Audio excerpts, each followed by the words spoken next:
I find that very hard indeed to believe that someone of your intelligence and capability could tell the press that you cannot remember any of this. Mr. Hughes. I'm listening, sir. That's a question. Right. I've had the opportunity now to see the 4 reports that have been considered by your committee amongst all the other evidence. I can say without equivocation, although I suppose I should be advised to say to the best of my memory, that I have not seen 3 of those reports before, particularly the Home Office report or Angie Heal's report of 2003 or 2006. They're not in a format I would expect to see. I am not an idle man. I am not the sort of person who runs an organisation at arm's length. I have been out on patrol in Rotherham with officers. I have visited the council chambers. We have held police authority meetings there. I've been to community groups. I have been out. There has even been an inspection by Her Majesty's Inspector for Constabulary into the Rotherham Division in 2004-05 with a follow-up of that which specifically looked at intelligence. Some of those reports make reading that I frankly felt sick last night when I read. I am not immune to the ideas that this is a hideous crime, and I am deeply embarrassed. But I can say with honesty, yes, well, I can say with honesty that I have, at the time that I was both deputy and chief constable, I had no idea of the scale and scope of this type of organised crime.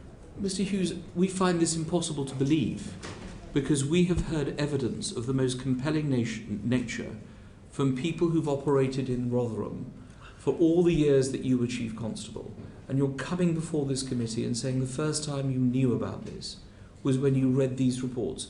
We find that impossible to believe, Mr. Hughes, that while you were Chief Constable, that none of this came across your desk, that no one ever said to you, reports had been written, there was concern about grooming, even after Andrew Norfolk wrote about it in the Times.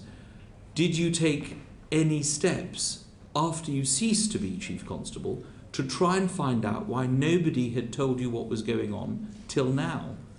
I am distressed that nobody told me at the time. I did not run a police force with a culture where those who bring bad news or speak truth to power are treated badly, quite the reverse.